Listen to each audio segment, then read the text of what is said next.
Shalom a todos, como é que vocês estão? Boker Tov, Tzahoraim Tovim, Erev Tov, Laila Tov, dependendo do horário que vocês vão assistir ao vídeo. Bom, ou o vídeo. Hoje nós estamos novamente aqui no Talmud, reta final, terceira parte, Talmud essencial. Vamos lembrar aqui, tá? Do Rabino Adenis Townsend. O Talmud nunca foi completado. Este é o subtítulo. Nós estamos na terceira parte onde diz respeito ao método. Nós fizemos o último vídeo, que era o capítulo 36, sobre a importância do Talmud para o povo. E hoje nós chegamos realmente na reta final, no último capítulo desse estudo, desse livro maravilhoso.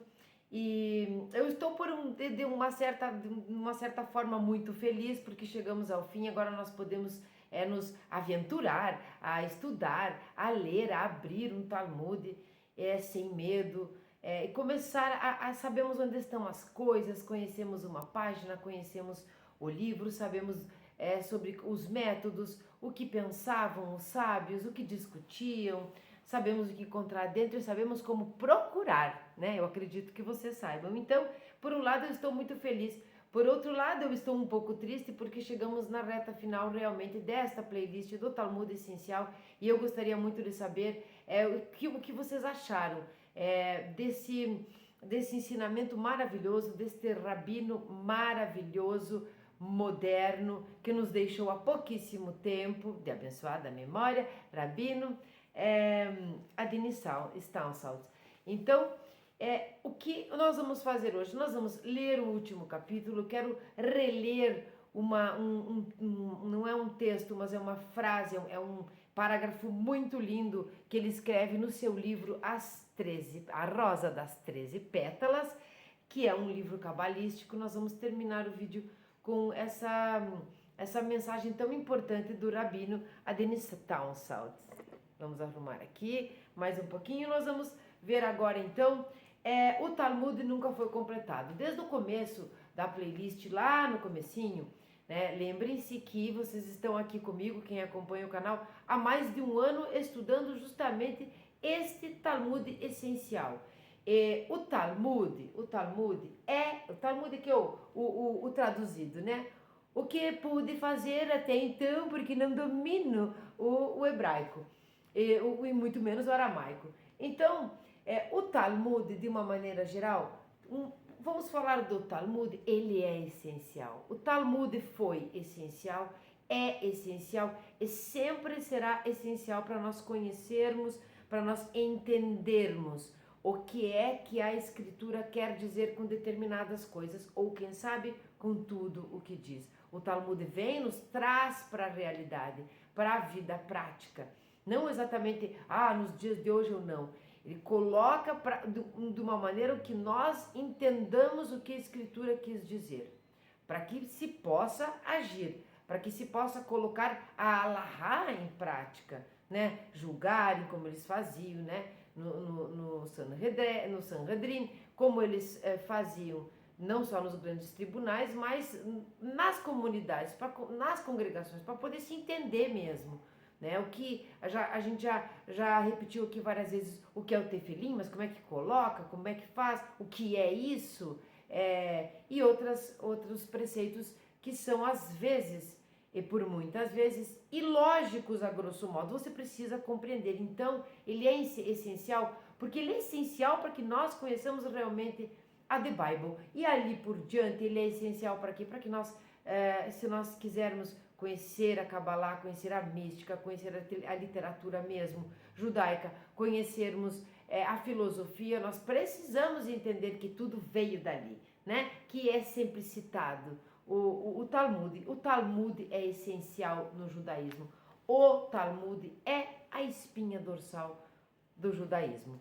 Então, nós sabemos que ele é essencial, mas por que a playlist é Talmud essencial? Porque nós seguimos e assim nós vamos continuar o nosso trabalho, sempre tendo um livro. Ninguém inventa nada, nós pegamos o livro, nós lemos e nós tentamos interpretar aqui, nós tentamos dar os nossos adendos, que não são poucos, para que nós possamos juntos nessa caminhada compreender devagarzinho tudo que acontece tanto dentro da escritura, quanto no Talmud, quanto no pensamento judaico, porque somos Bnei Noach, porque somos seguidores do judaísmo, sem sermos judeus, então, muito provavelmente, a maioria de nós, quase que 100% ou 101% de nós, não tivemos a tradição desde criança, então nós precisamos conhecer aos pouquinhos, né? Então, por isso ele é Talmud essencial, porque ele leva, como todas as playlists aqui, o nome da obra, né? O Talmud essencial do Rabino Adin Townsend. Então, sem mais delongas,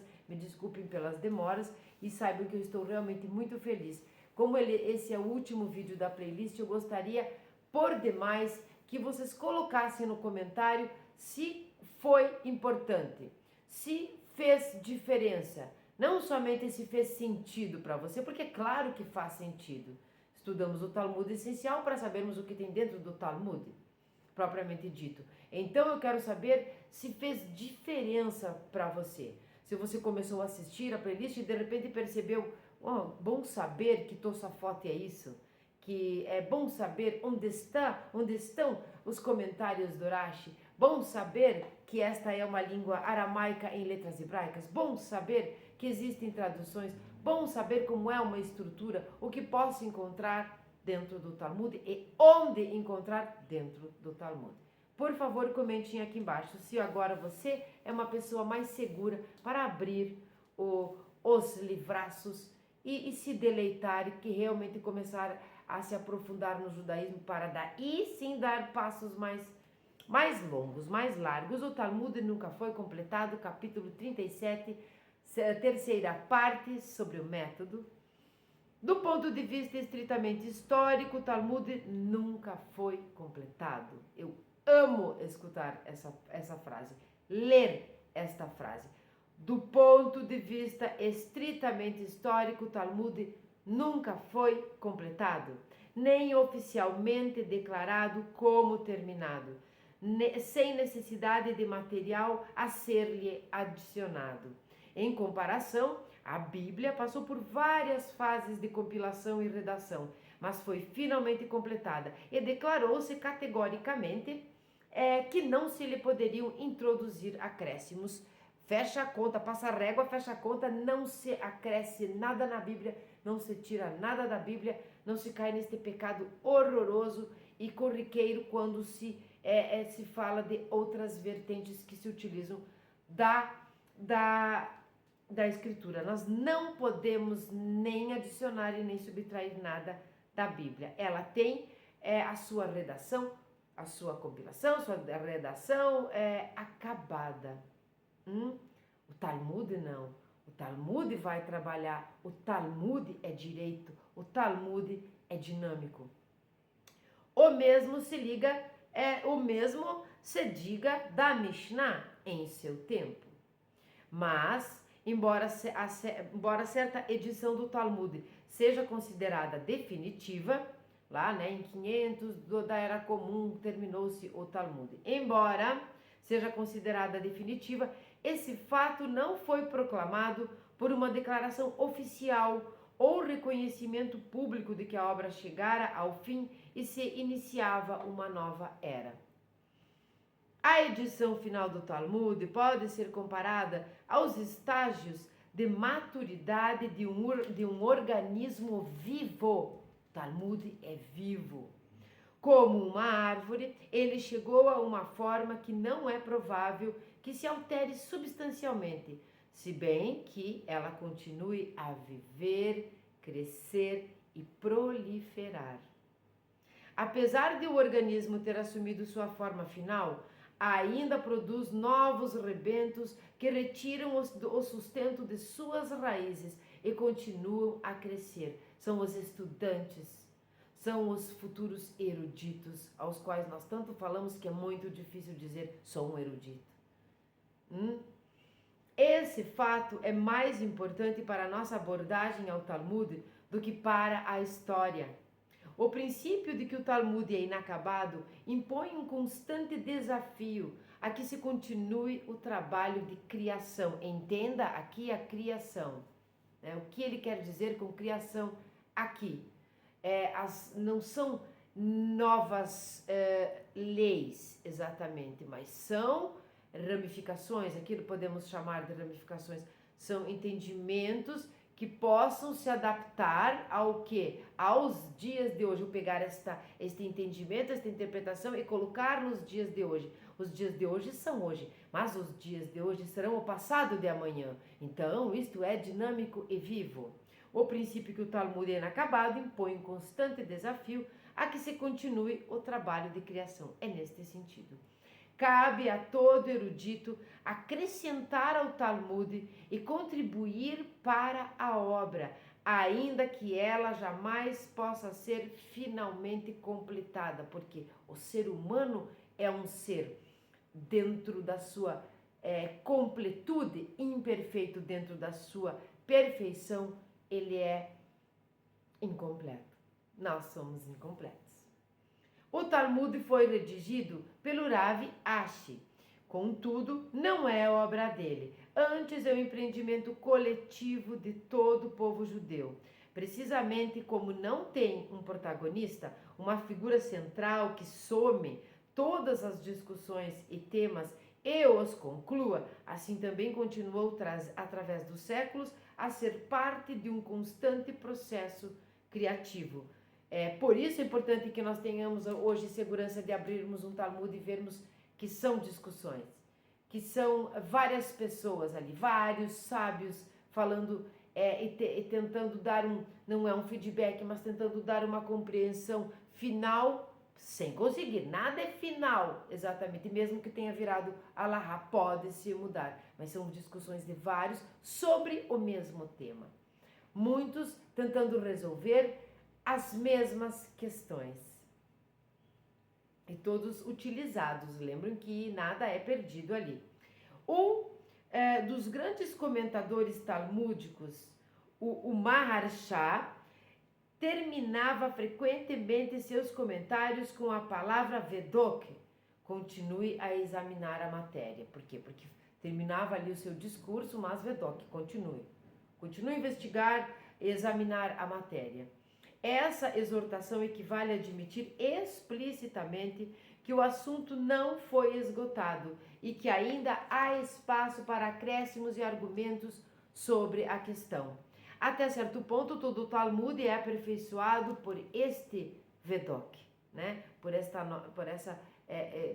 examinar a matéria um pouco mais. A injunção de continuar a pesquisar, indagar e buscar novos aspectos de problemas familiares. De certa maneira, esse traço é também a fonte de dificuldades vinculadas ao estudo, que nunca pode ser inteiramente passivo. O estudo do Talmud não é passivo como é o da Bíblia. Nós podemos estudar a Bíblia passivamente, né? Nós podemos simplesmente fazer e escutar depois.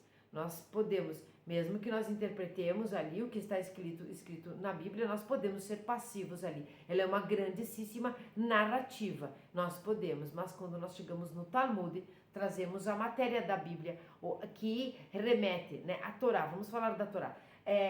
Que remete a algumas soluções de problemas cotidianos daquela época e de agora. Nós chegamos no Talmud. E no Talmud nós não podemos ser passivos. O que não existia no passado, não existiam computadores, não existiu nós aqui falando, né? Tendo essa, eu posso ver a outra pessoa que está do outro lado do mundo. Vocês podem me assistir a qualquer momento, mesmo que eu tenha gravado pela manhã ou pela tarde, e no ano você pode assistir isso enquanto existir o YouTube. Então, essas coisas que são dinâmicas se modificaram e não existiam no passado. Então, por esse motivo, no Talmud não somos passivos. No Talmud somos Bnei Noah, que seguem o judaísmo. Por isso, se nós quisermos seguir o judaísmo de forma idônea, verdadeira, e não simplesmente cumprir preceitos sem saber o que estamos fazendo, simplesmente sem saber, nós não podemos ser passivos, nós temos que ser questionadores. Questionadores, isso é assim, assim, assim. Por quê? Vamos ver outra coisa aqui. Vamos levantar esta questão aqui. Vamos tentar solucionar, vamos perguntar, vamos resolver, vamos tentar. Vamos questionar.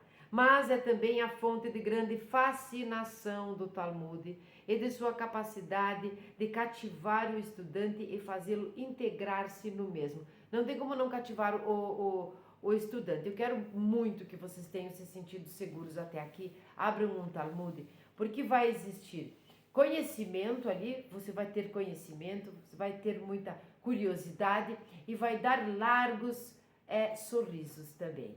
Sim, porque existem passagens engraçadas, muitas histórias, muitos, não são contos, mas histórias, muitas alegorias, muitas histórias verídicas, muitas maneiras de analogia, muita coisa. E dá para a gente ficar muito feliz ali. Tem de tudo. Requer do estudante, sobretudo, um sentimento de ressonância interior, capacidade de identificação e, contudo, não insiste em fé ardorosa. Quer dizer, não precisa ter uma fé ardorosa, não insiste nisso. Nós vamos usar o intelecto. Nós não somos descrentes porque estamos usando o intelecto, somos céticos, como disse, como nós estudamos no capítulo passado. Aqui o ceticismo não diz respeito a negar alguma coisa, mas sim colocar a lógica, o intelecto sobre a emoção e aí sim poder trabalhar essa emoção no estudar o Talmud. E não ser um descrente. Aqui é uma fé lógica.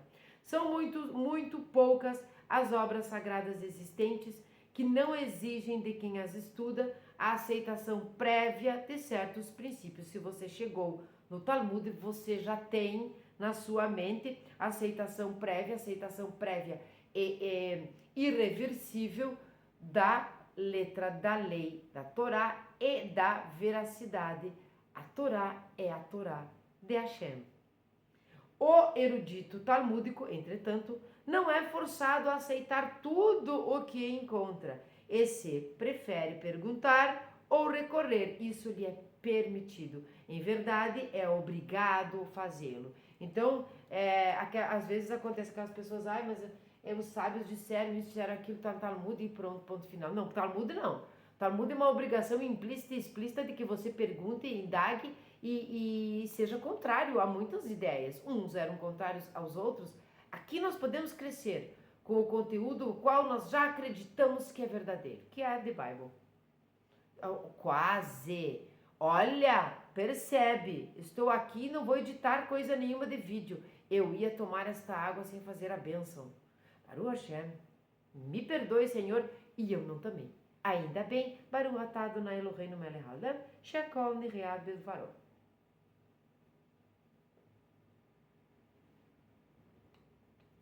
Agora sim eu posso não só falar, como posso beber a água sem a bênção, porque já fiz.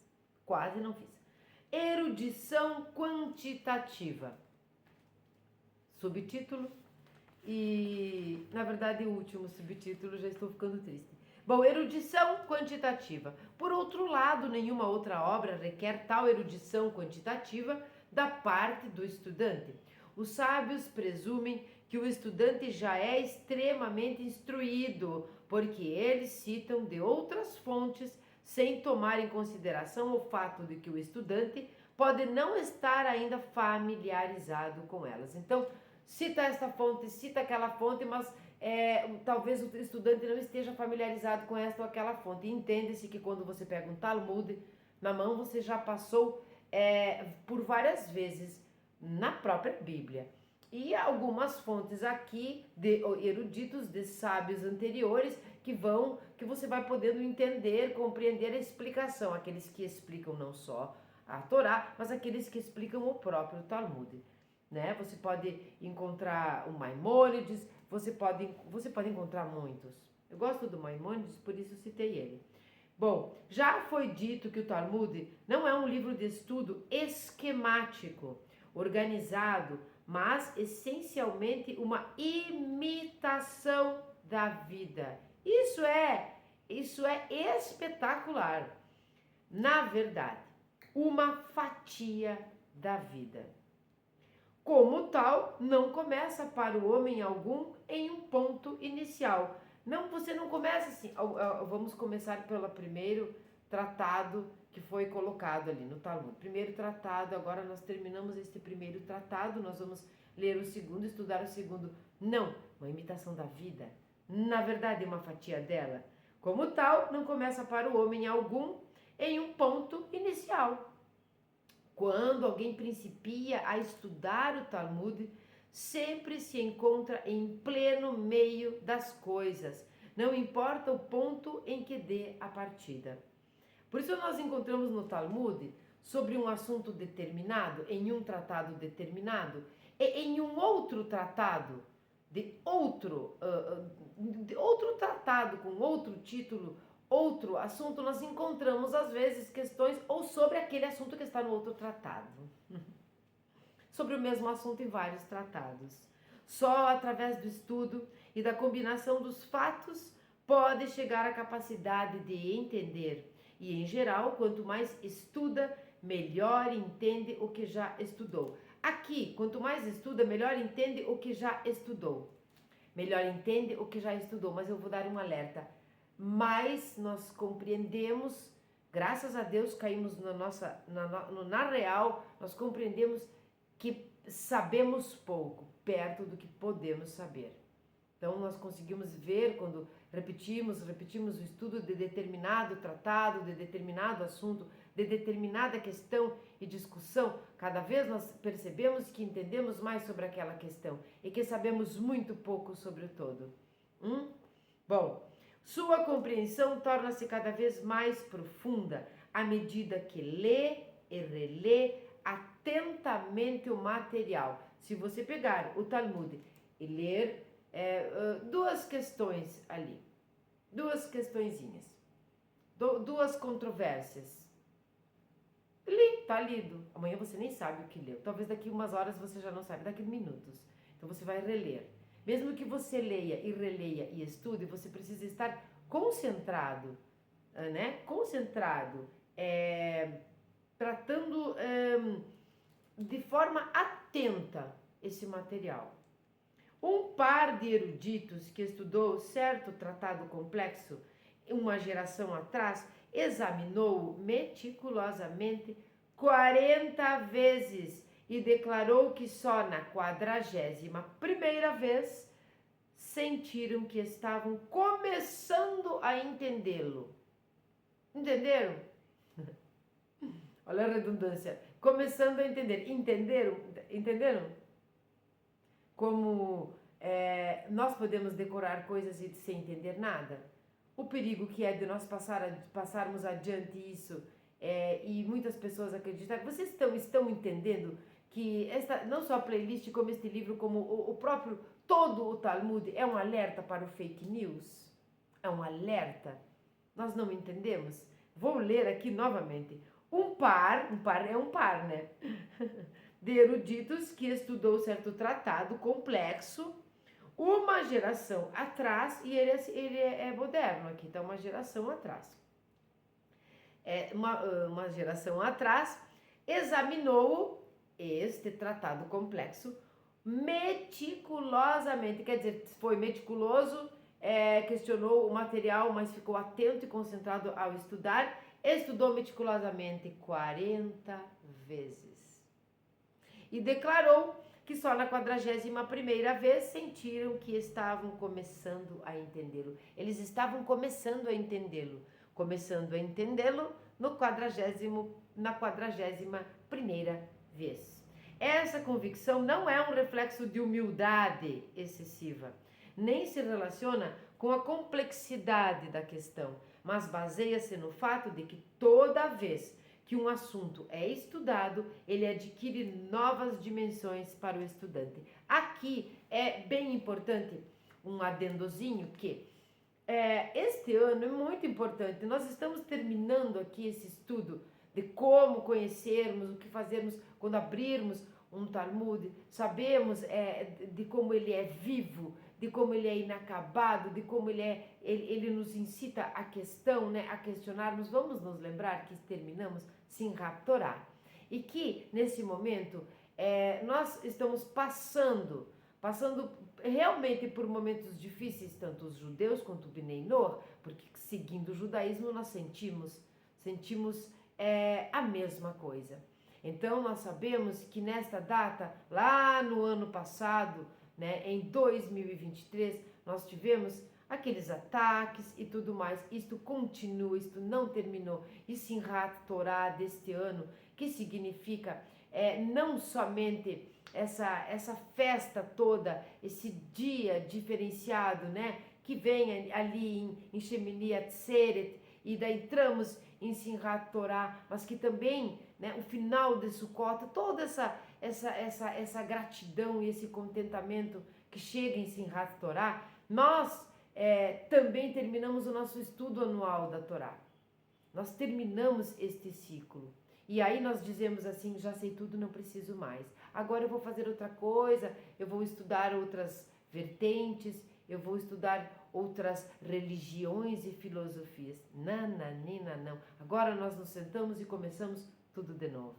E quando nós abrimos Bereshit, que foi estudado no ano passado, no ano retrasado, no antes do ano retrasado, que foi estudado há muitos anos, nós percebemos que nós temos uma visão melhorada, um pouco diferente, um pouco mais madura, nós aprendemos. Então, a cada ano é uma dimensão um pouco mais refinada do nosso entendimento. Uma vez eu falei, eu disse, contar é particular, eu disse em certo momento, assim, nos grupos, né, que eu tinha, neste ano, interpretado alguma passagem, não vou dizer qual, passagem determinada de Shemot, né, de Êxodo, Shemot, de forma bem diferente do ano anterior. Então, assim, dentro do estudo todo, o colega disse assim para mim, não, nós precisamos que você simplesmente leia aquilo que você interpretou, no sentido, leia a letra da lei, ali leia a Torá, leia aquela parte do Shemot e somente sem achismos. Se você quiser falar sobre alguma coisa, por favor, fonte. Aqui eu fiquei bem desconcertada e percebi que ele não havia estudado a Torá vários anos.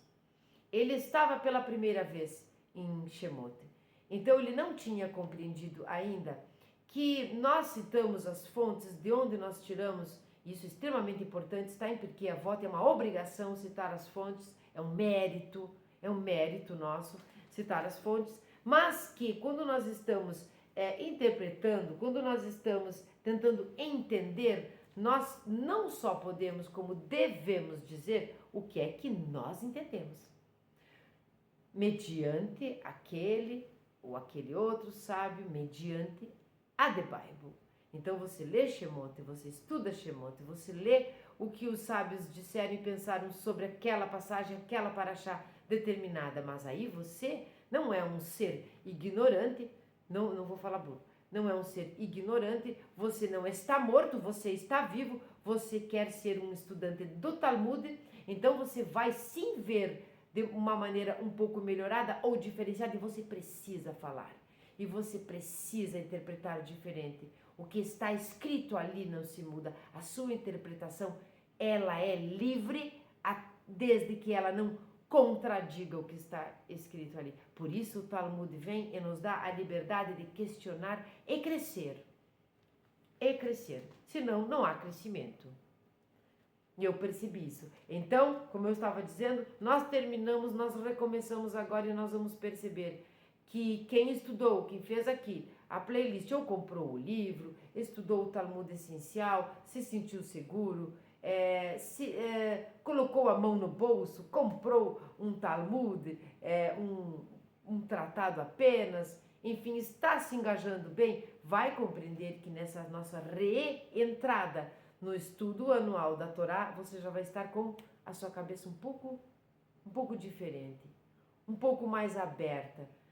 O seu entendimento está bem mais inacabado. Você não põe ponto final no que você diz ou deixa de dizer. Você deixa uma porta aberta. Pessoas inteligentes mudam de ideia e você vai crescendo. Bom, já perdi. Após as primeiras leituras atentas do material, o estudante terá resolvido a maioria dos problemas centrais, mas sempre emergirão novos problemas.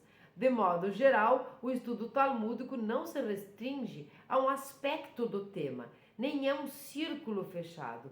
Ao contrário, deve ser visto como uma espiral que continua a crescer e desenvolver-se através do tempo. A cada vez que se passa pelo mesmo ponto, ele é abordado de um ponto ligeiramente mais alto e se descobrem novos aspectos.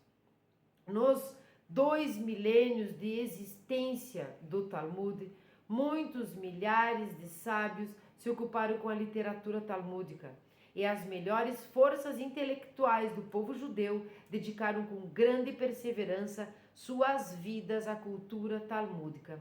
Não surpreende, pois, que o estudante, às vezes, sinta que nada pode acrescentar de novo. Sim, eles não pararam de estudar, tem tanta coisa ali que você acha que realmente não tem mais o que interpretar. Não sobrou nada para você, nada para nós. Dado que toda a matéria, toda a questão e toda a sentença foi meditada por grandes eruditos e sábios e discutida de todos os pontos de vista possíveis.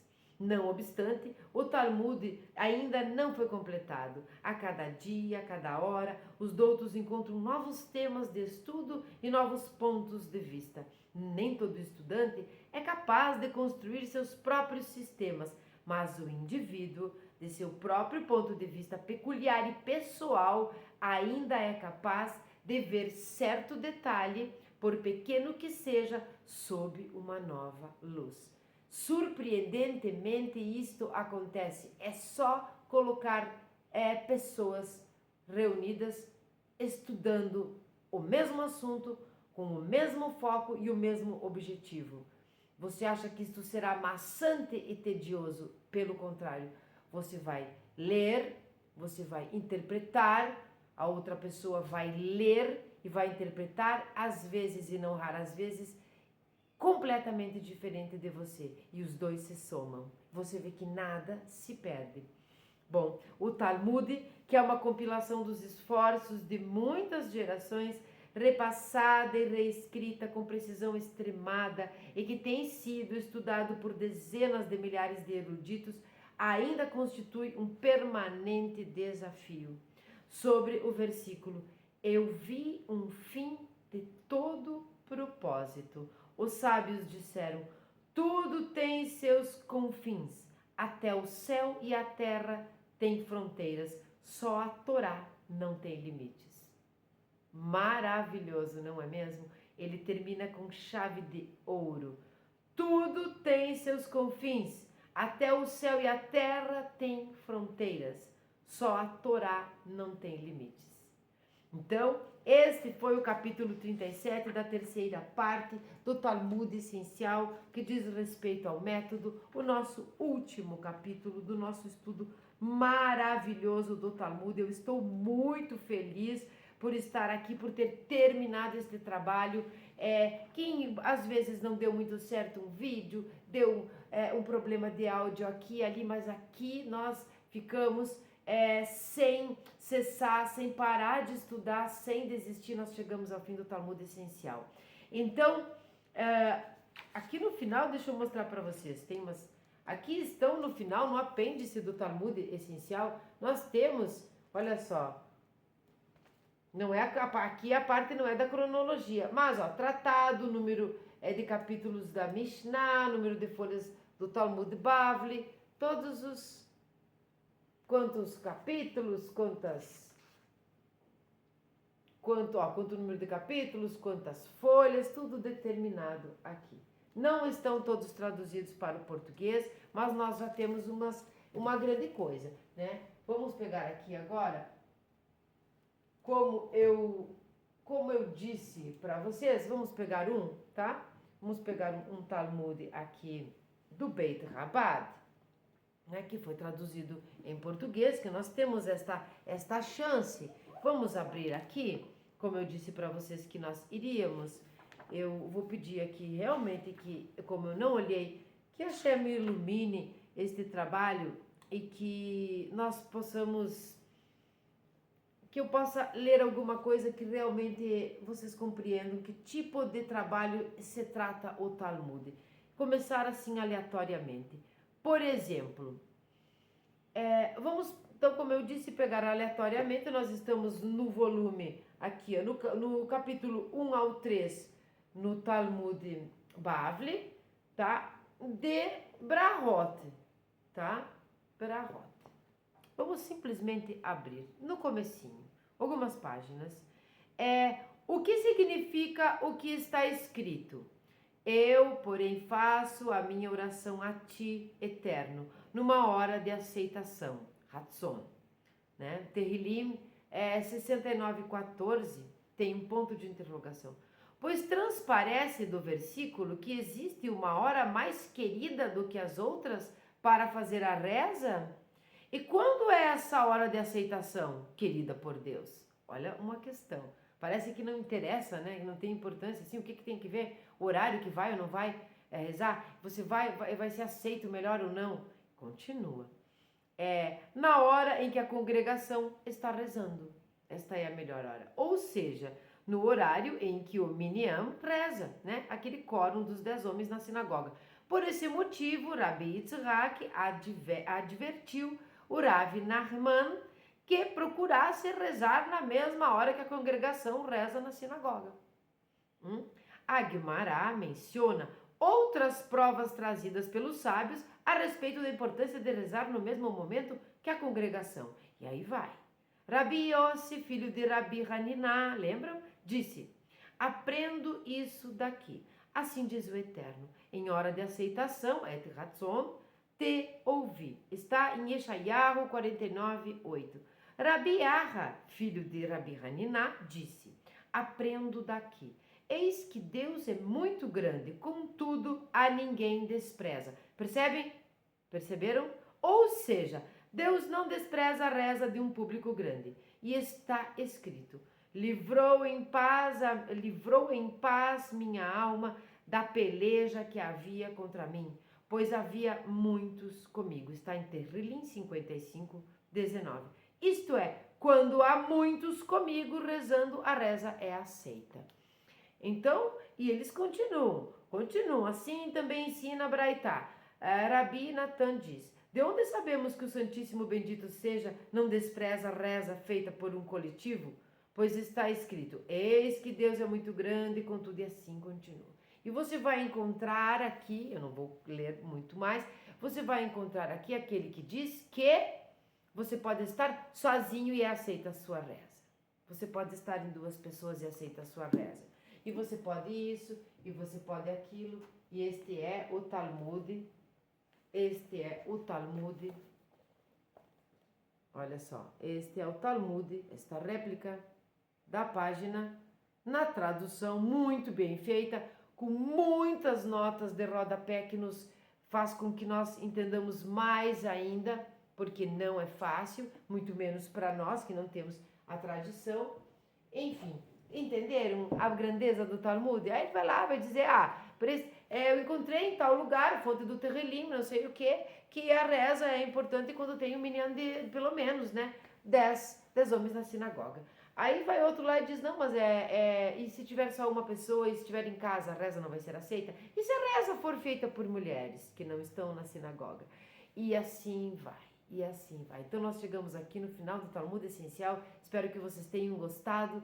Sejam todos sempre muito bem-vindos. Revisem os vídeos. Sejam bem-vindos para fazer perguntas. Bem-vindos para conhecer o canal de uma maneira geral. Em todas as outras playlists. Nós vamos começar uma e vai ser logo um pouco diferente. E eu realmente espero não só que vocês tenham segurança, mas que comentem aqui embaixo. Tenham segurança para abrir o Talmud. Se um par de sábios ficou ali discutindo a mesma questão, né, 40 vezes, e só foi achar que estava começando a compreender na 41ª, não tenhamos pressa nós. Eu vou terminar lendo, então, uma frase, que não é uma frase, é um parágrafo, é grande, é um parágrafo, é assim, ó, eu escrevi à mão, do Rabino Adnistan Saltz, o qual foi o primeiro trabalho real que o primeiro rabino, né, contemporâneo, como a gente diz, né, de agora, né, que, se eu não me engano, agora eu vou errar, faleceu em 2018, se eu não me engano, é muito moderno, não é mesmo? Muito próximo de nós. Foi o primeiro trabalho que eu realmente trouxe aqui para o canal, juntamente com o Pirkei Avot, com a Ética do Sinai, porque eu gostaria de que nós começássemos a entender o que tem dentro do Talmud e que nós pudéssemos ser éticos na nossa conduta. Então nós precisávamos estudar o Pirkei Avot, a Ética do Sinai, sem discussões, mas com comentários, porque nós queremos não só estudar o judaísmo, mas seguir a conduta reta, uma conduta reta moral, eu estou falando. Então eu achei por bem unir esses dois estudos. O Pirkei Avot, ou melhor, a Ética do Sinai, nós estamos muito longe de terminar, mas o Talmud essencial para por aqui. Eu escolhi a dedo o Rabino Adin Stausholz, porque eu realmente simpatizei muito com os ensinamentos dele, com a maneira objetiva dele explicar como nós fazemos para estudar algo tão difícil. E este parágrafo agora que eu vou ler, ele diz respeito à Rosa das 13 Pétalas, que é um livro cabalístico do Rabino Adin Stausholz, que foi um matemático, físico. Eu li no começo, quando nós começamos a playlist, para que nós soubéssemos muito. Eu cheguei a passar aqui uns marca-textos para nós sabermos, enfim, de todas as coisas que ele fez. Ele é filósofo, ele foi filósofo, crítico social, um autor prolífico, considerado pela revista Time como erudito do milênio, todas essas coisas, e um trabalho muito lindo, cabalístico, a Rosa das 13 Pétalas. Me desculpe por isso não ser objetiva. Vamos lá. Eu vou ler, nós não vamos ler os Salmos hoje, nós vamos terminar com este parágrafo. Tenham todos um maravilhoso dia e se aventure sim no Talmud, porque vale muito a pena. Frase do Rabino Adin Stausholz. Toda pessoa tem sua própria essência espiritual, cuja singularidade não é apenas resultado de sua hereditariedade e educação, mas também por intenção divina. Pois cada ser humano tem uma tarefa específica para executar no mundo, uma tarefa que ninguém mais pode cumprir, apesar de haver pessoas melhores e mais dotadas para fazê-la. Somente ele pode fazê-la de uma certa maneira, na composição singular de maneira e particularidade e circunstância que lhe pertence. Somente o homem pode mudar voluntariamente a estrutura em certa medida e ativar os círculos viciosos de várias maneiras. Shalom a todos, muito obrigada, Toda Rabá, por vocês terem acompanhado esta playlist até o fim. Vou sentir saudades, mas nós vamos rumo a outros horizontes de estudo judaico. Até mais.